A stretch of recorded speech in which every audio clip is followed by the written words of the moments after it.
Hello my YouTube gamers, today I'm going to be talking about my Ball Lightning Hierophant. This character turned out to be an absolute monster with the new mechanics that are available to us in the Affliction League. I do have a build diary about it, so if you're extra interested, be sure to check out that video in advance or now if you want to hear some of my thought processes. I will be explaining pretty much everything in this video, as it will be a full-fledged build guide for the most part. I might have a follow-up video because things are still changing and I'm still working on my gear, but like I mentioned, it has been a monster. So let's start with primarily how this works. So we are using the Ball Lightning of Static, and this Ball Lightning of Static has a cooldown, and we wanted to bypass it. The way that we're bypassing it is through the use of Totem. This allows us to do a lot of things. We don't need to worry about the less cast speed situation that's happening when it comes to the actual spell totem. And every time I use my ability, as you can see, it puts down a totem and it dispenses a cooldown. Each one of these totems has their own individual cooldowns, which essentially allows us to resummon a new totem anytime they use up their cooldowns. Of course, their cooldowns are also regenerating, so it's not like they stop casting after 3 balls.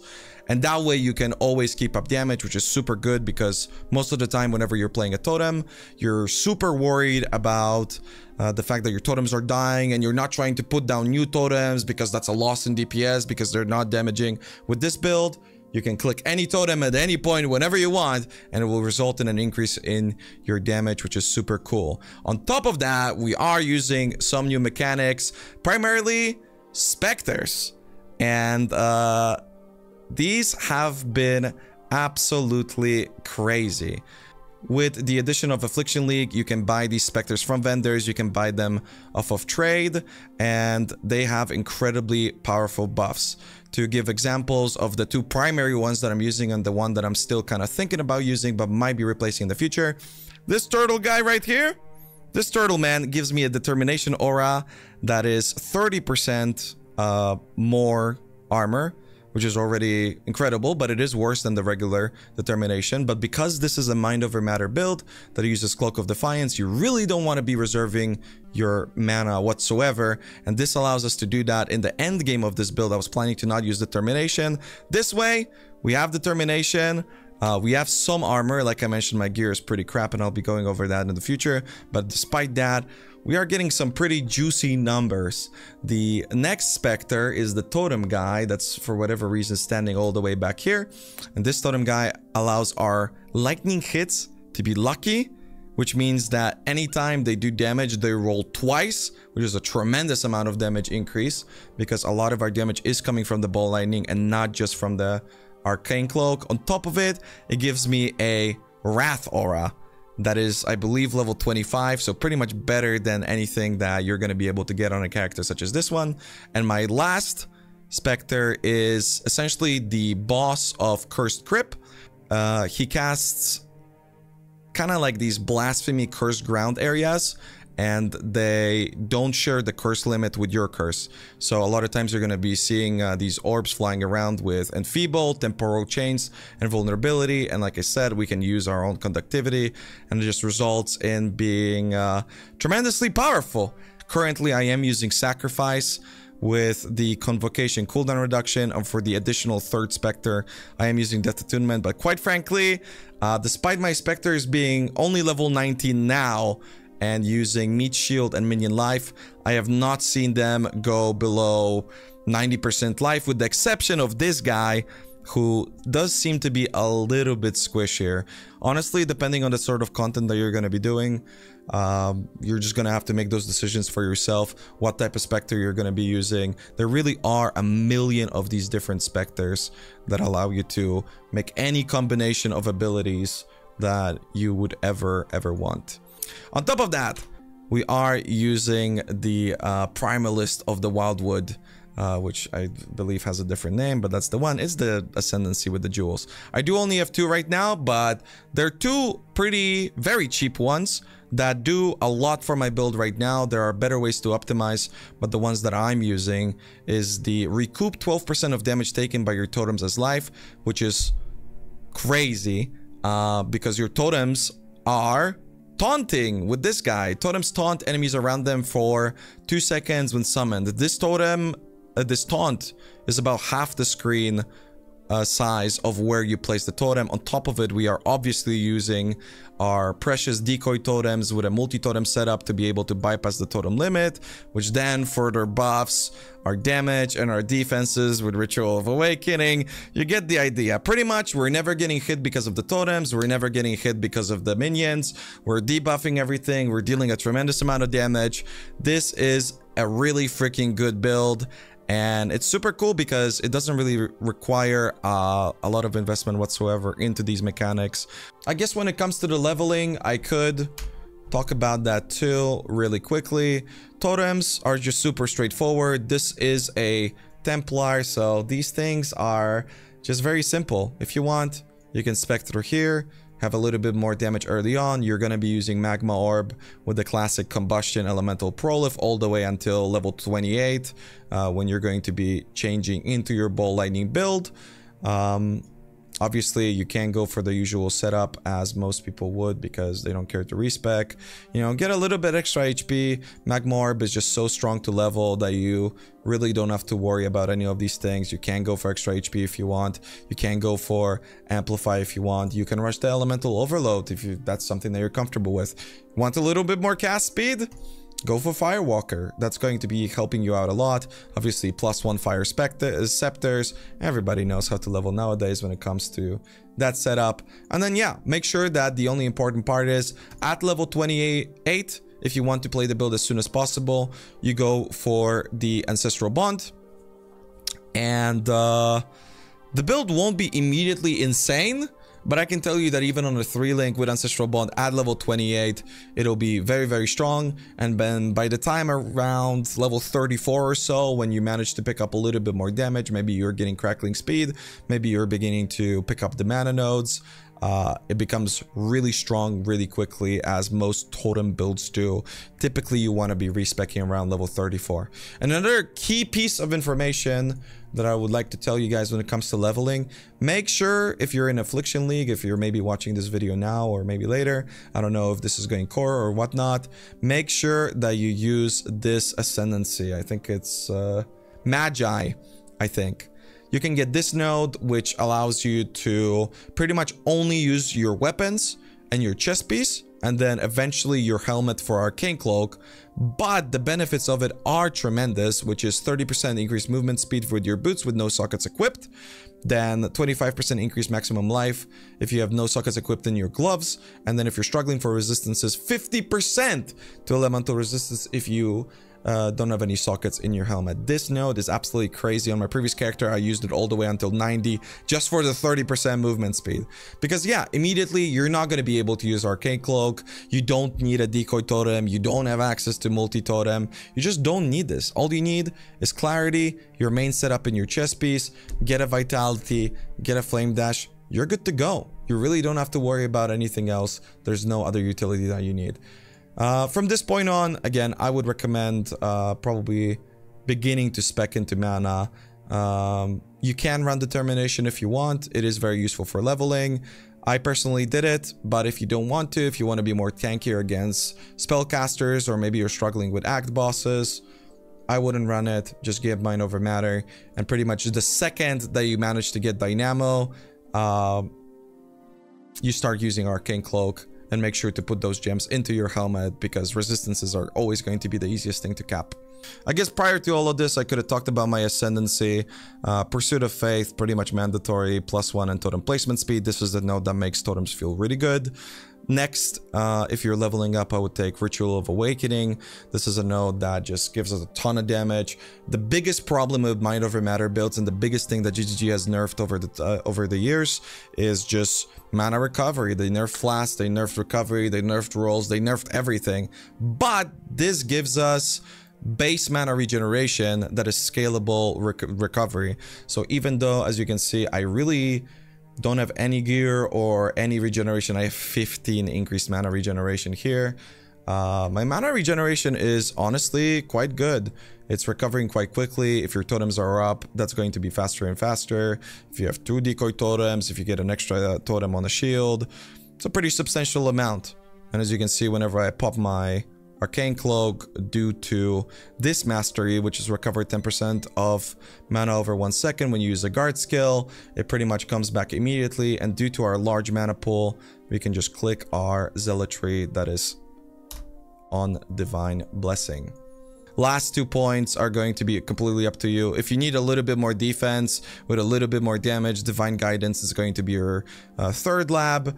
If you want a little bit more damage, Arcane Blessing is going to be your pick, because Arcane Blessing doesn't just give you 20% more spell damage, which obviously works with the Arcane Surge that we run connected to our Arcane Cloak, but also this is scalable with Arcane Surge effects. So things such as Arcane Capacitor are going to be very, very beneficial. And yeah, I guess the biggest thing is, let's go over the actual skill tree, and then we're going to go over the build. So for the build, like I mentioned, it is a Mind Over Matter build. We use Arcane Cloak to give ourselves a buff that gives us a ton of lightning damage. So mana is super important, and having this mana be unreserved is very, very important. We do go for a few totem nodes. We do pick up Primal Manifestation, and something that is very important that a lot of people miss when it comes to these totem builds, make sure to anoint Ironwood. It's a lot of armor and it allows us to cap out our resistances. Obviously, Ancestral Bond, super important. Elemental Overload is very, very good. I highly recommend you get a Sandbar Scepter with a Mana Fracture at the very least, or a spell Crit Fracture. As you can see, my weapon is literally just me going to my stash and clicking this once. And then yeah, other than that, really, we're just getting mana. You can see that this is my skill tree right now at level 92.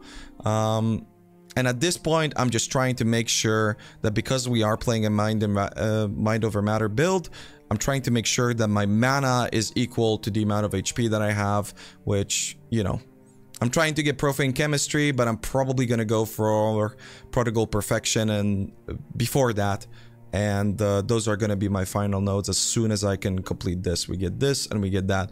But you can also customize. If you really want to, cast speed, like I mentioned, isn't necessary for the build in any way, because the cooldown recovery is what you really care about. But it does help us with bursting when it comes to clear. So things like Crackling Speed are very, very good. If you can find ways to increase your shock above 50, because this build just hits a tremendous amount, but it doesn't hit that hard. I haven't been able to shock things super hard, but you are pretty much shocking everything. You could pick up the plus 15% to maximum effect of shock.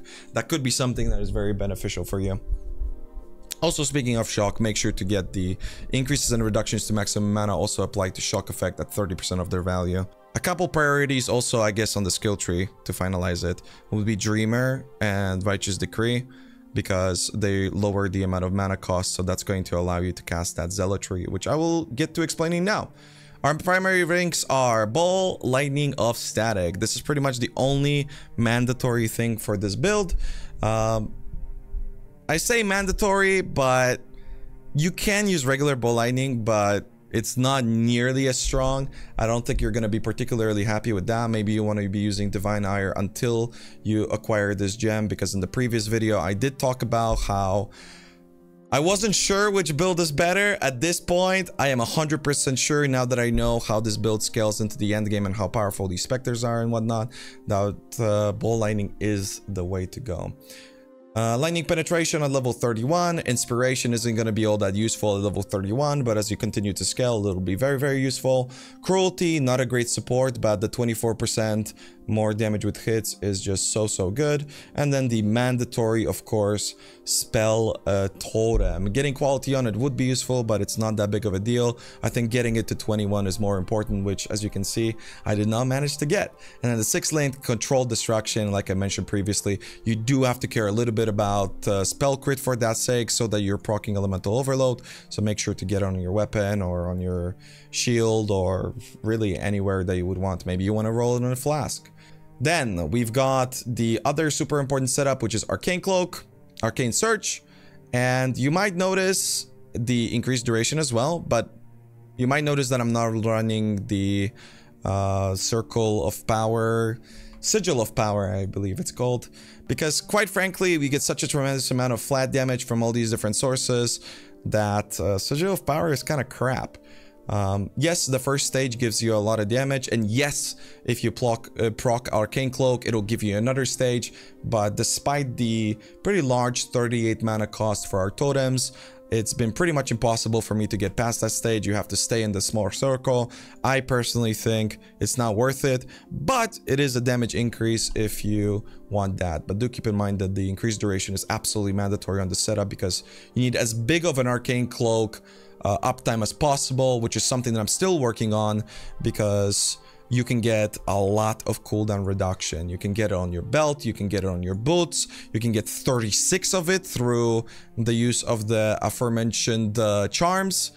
It is something that will result in not just your Arcane Cloak having better uptime and more survivability, but your Ball Lightning getting a ton more damage, your Decoy Totems being a lot more castable, your Conviction being casted more frequently. It's just really good stuff. Then we've got the multi-totem Decoy Totem. This is essential. As I've mentioned, they're very defensive, they're very tanky, they're always healing, and I highly recommend you use this setup as soon as possible.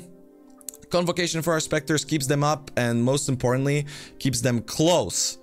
And this is probably something that's going to be a little bit contentious for some people because you don't want to click an extra button. I hate clicking an extra button, and these guys, as you can see, are very slow. So what you can do is that you can go to your settings, and then you can assign a button to Numpad, to any button on your Numpad. Make sure that the Numpad is enabled. And then whenever you want to, you can click Numpad to enable it, at which point you will click the button of the skill and hold it down. You can see that triggers the skill. And then as I'm holding down the button of the ability, I'm disabling Numpad, which allows it to always be casting. And this way, if you want to cast the ability yourself and have 100% uptime that way, absolutely go for it. I am way too lazy, so I have my Arcane Cloak on left click and I have my Convocation running whenever I want. Some people will say it's against terms of service. I've been using this for 10 years and I've never had any issues, so use it at your own risk. But yeah, I really seriously wouldn't worry about it. Then we've got the Swift Assembly Storm Mine, like I explained previously. This allows us to debuff enemies. There are some other setups that you can use here. You can run like any ability and then a high impact mine, yes, and this allows you that each mine from supported skills applies 2% chance to deal double damage. But I thought that this might be better, but honestly, depending on the sort of POB that you're seeing, depending on the amount of shock that you're getting, whether you have a nerve or not, that might fluctuate for you, so make sure to decide between that. Although do keep in mind that it is an extra support because this is a support gem, so you're gonna have to attach it to some level 1 ability. In my case, when I was testing it, it was Spark. Then we've got Conductivity. You want to be cursing. Obviously, if you do end up going for the double curse setup for maximum damage, you're going to want to run Elemental Weakness, and that's going to be something really good. For the previously mentioned Specters, I'm running Raise Specter, Meat Shield, Minion Life. I find this to be really good. I don't know, if you really want, you can run maybe Feeding Frenzy, have them be really aggressive. The new Specters are super tanky.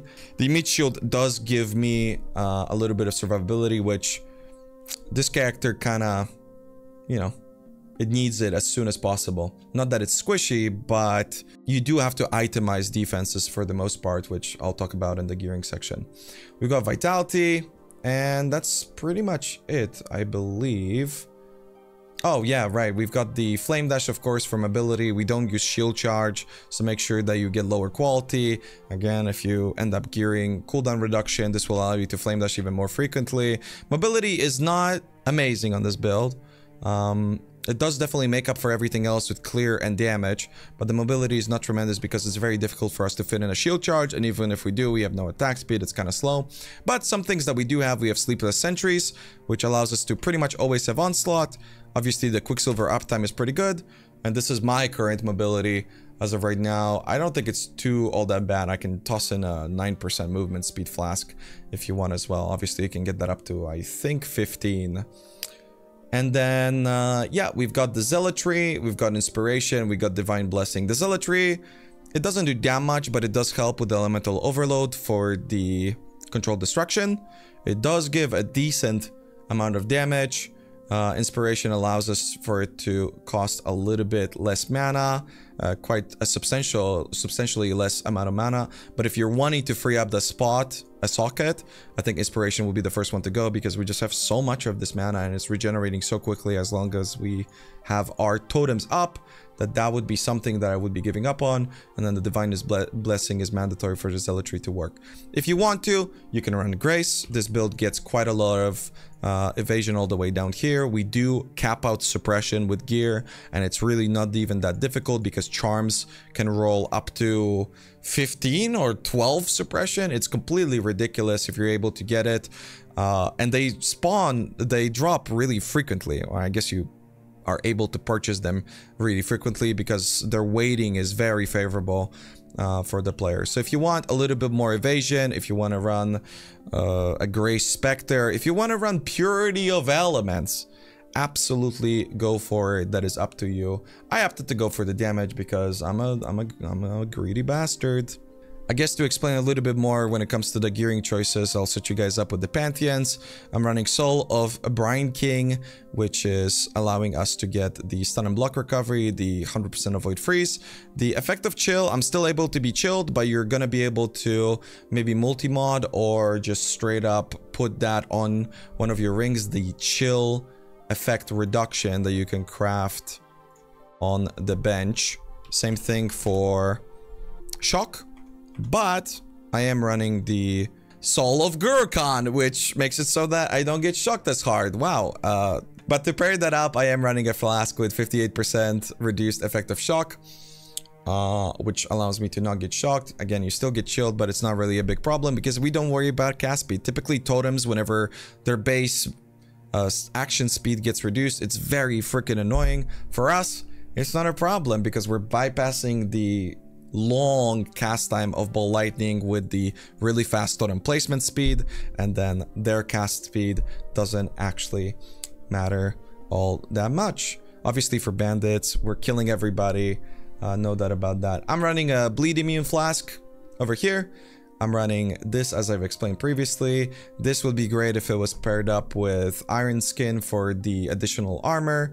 I'm currently using an Amethyst Flask, but I will probably be replacing it with, honestly, I don't know, Consecration. This guy slams the ground and consecrates, so I don't even know if I worry about that. If you are having problems with chaos resistance, I'm currently at 63%. You might want to consider using an Amethyst Flask, but honestly, it's kind of crap. And then the standard running Quicksilver, you want to be getting gain 3 charges when hit by an enemy and full charges on every single one of them, just so you can automate the build as much as possible. I don't know why I'm putting on an accent there. Yeah, and now the gear. This is probably going to be the most extensive part of this video because, as you can see, my gear is crap and there's a lot to improve, so I'll try to talk about the things that you can improve in the future. For the weapon, like I mentioned, a soundbar, you can roll this a million different ways. I highly recommend you get a fractured one and you just use woe essences. This should be the easiest piece of gear for you to get if you're SSFing. This build is super duper friendly when it comes to all of this stuff. We don't have to worry about the cast speed. The increased crit is an afterthought. You can just slap added lightning on it and it will just work. As long as it's got mana and it's got spell damage, you are good to go. But if you really want to min-max, make sure to consider the fact that you can get a hybrid mana spell damage mod and you can get cast speed, and you can also get a lightning damage suffix on something like this. The helmet is very important because this is one of the very few sources of physical damage mitigation that we have on this build. Most builds nowadays in PoE have a lot of defenses. Like I mentioned, we run MOM, so all of my mana is all of my HP. Because of 50% Mind Over Matter, that means that I need 100% of my mana to meet 100% of my life in case of a one-shot. So the helmet is very important that we mitigate physical damage, because the only other sources that we have is the 5% of damage from hits is taken from the nearest totem, which we always have a totem up no matter what happens. We have 5% damage mitigation from our beautiful turtle man. And then, yeah, we try to get the implicit on the helmet. We're gonna try to get the implicit on the chest piece. And then we definitely want to get physical damage reduction, which I also don't have. You really want to get suppression on this. There are a million different ways of gearing suppression, but helmet is one of the easier slots to get. But the build very easily gets 100% if you get on your chest piece, on your helmet. You can get on your boots. On your shield, it's going to be difficult because of the spell totem, the additional spell totem. But if you have an open suffix, you can always craft 10% spell suppression, so that's very helpful. You always have access to these nodes, which allows you to get a little bit more suppression. And like I mentioned previously, the charms are very cheap and they are very, very impactful. Other than that, you want to get life, you're probably going to have to craft mana, because there's no real way for you to get mana unless you're crafting with an essence, I suppose. Because this is a armor evasion helmet, make sure to use a pig-faced base, because it has more armor than evasion compared to a nightmare bassinet, I believe is what it's called. The shield, a very important slot, which as you can see is a very bad one. For me, you really want to be using a shaper shield, which I haven't managed to roll yet. Most likely rolling it with some form of a greed essence would go a long way for you. You want to get that +1 totem depending on the type of shield that you're going to be going for. Maybe you want to go for an evasion base for additional suppression implicit. Maybe you want to go for an armor base for additional armor and maximum HP. That is completely up to you. Some bases are easier to roll if you're just focusing on the +1.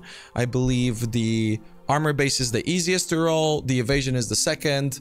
And then the most difficult is the int. But because this is hardcore and trading is limited, this is what I had access to, and this is what I'm trying to roll right now. It is a little bit greedy, and I'm probably going to regret it, but you get the idea. Get HP.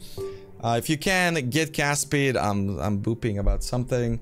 Spell damage would be tremendous, but really you just want an open suffix, cast suppression on it, +1 totem, HP, you're good to go. If you can't get mana, that would go a long freaking way, right?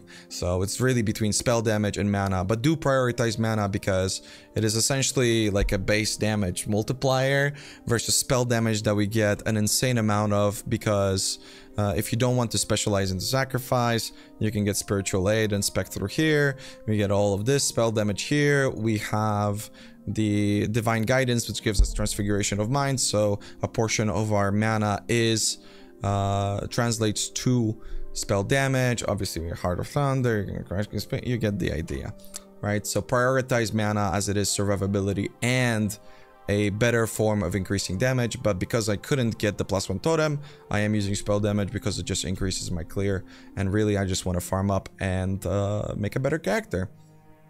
Gloves, suppression. The implicits are very, very, very important. You want to get the exposure. Once you have the exposure, you can pair it up with the elemental mastery. Exposure to inflict applies at least 18%, which means that you can use the lowest level I-core, E-core, whatever that thing is called, and it will allow you to always have the maximum available to us. You can use elemental army on your specters. You can use a specter that has a 20% exposure that it applies pretty consistently, but I think the gloves are going to be your best bet. The second slot that is rolled with the Searing Exarch is very, very important also because it gives you unnerve, and that's 10% spell damage for us. We're hitting 1,000,000 times, so even though this technically needs to proc, it's pretty much always active, and especially when it comes to single target, it is literally always active. Life, mana, suppression, cap resistance however you can. That's all you really care about. Belt, same thing. You want to be getting a life, mana, chaos res. If you're having strength problems, a belt is a good slot to get it on. This Stygian Vice is the best thing to go for, as Stygian Vices allow you to use an additional jewel. A jewel that I would recommend would be something with life, mana, damage penetrates, elemental resistance if you haven't killed recently. Our totems are killing, we're never killing. Therefore, We're getting the pen. If you can, the lightning damage helps, but it's not that great. Something that I would highly recommend that I don't have just yet is to cap out the resistances on our Specters, because currently my Specters only have 60% resistances. You might want to get a Ghastly Jewel, because you can still roll life, mana, and I believe you can roll the penetration on top of the resistances for minions if the suffix and prefix ratio matches. I believe that it does, actually, because it's 2 prefixes and then it's 2 suffixes. If you can get that, that's going to allow you to get that additional 15% that allows you to cap out your minions, and then really, I don't think they're ever gonna die to anything whatsoever. This is pretty much the same as the gloves. You want to have movement speed, you get it, suppression, all that good stuff. When it comes to the jewelry, you can get cheeky, but honestly, I wouldn't recommend it. Life, mana, if you're min-maxing, sure. Go to your stash, go to your essence tab, buy an amethyst ring, make sure that it's item level 85 for a maximum mana roll, and you know what? Go crazy. Get those shrieking essences of wrath, use all of them, and find out that you just got nothing on a ring that will probably, even if you would, increase your damage not as much as a max rolled maximum mana ring would. So make sure that you use fertile catalysts on all of your jewelry, and that's pretty much it. It's also good stats for getting attributes, right? Because you might be struggling with the dexterity and the strength as well, especially when it comes to the chest piece, which I will get to in just a moment. Yeah, it's pretty much the same rule set for every single one of these. Again, prioritize amethyst rings if you want to be a real greedy rat, and if you have a lot of currency, then use opals. I mean, hell, every little bit helps. If you want to really do a tremendous amount of damage, these are very cheap ways, especially of softcore for doing that, because you're probably not gonna care about HP as much, and mana and damage is going to be some of your priorities.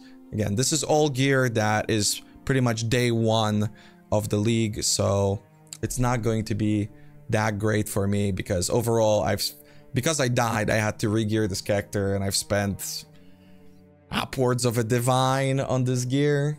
I did get a little bit lucky with the 5 link, which is my chest piece, full dragon scale. You have to have suppression on this, at least tier 2 and up. You want to have maximum life. This is one of the gear pieces that you're definitely in the long run going to be sacrificing the mana roll on, because you want physical damage mitigation. You can also, I actually don't have the craft, so I'm not going to be able to show it, but you can also craft life and mana, or you can craft physical damage taken as, I believe, fire or some form of elemental, which again further increases the amount of physical damage mitigation against those big slammy bosses where our armor just doesn't do enough. And it's very, very efficient, because most Path of Exile builds nowadays don't have a lot of HP, but even on a poorly geared character such as this one and only level 92, you can see that I have a big number here, you know, almost 9,000 HP. Yeah, that's pretty much it. The implicits aren't as important. I mean, you definitely want to be getting some aura stuff if you can. Recovery is good, all that stuff. I guess when it comes to the boots, I didn't mention it, but you can get action speed, and I believe that's the only useful implicit. I'll make sure to let you guys know in the follow-up if there are some things that I don't explain in this one. If you guys got any questions, make sure to let me know on the Twitch stream. I'll be playing this build for at least the next couple days, because I gotta farm up currency. I will be probably re-rolling Wrathpiv build if I don't die at some point, but I'm having a lot of fun with this one, so maybe I'll continue to experiment with the Specters and a couple different things. So make sure to stop by. If I have more updates when it comes to the different setups for this one, I'll be sure to let you guys know in an upcoming video, so you make sure to subscribe. That's it. See you guys in the next one. Thanks again for watching. Bye.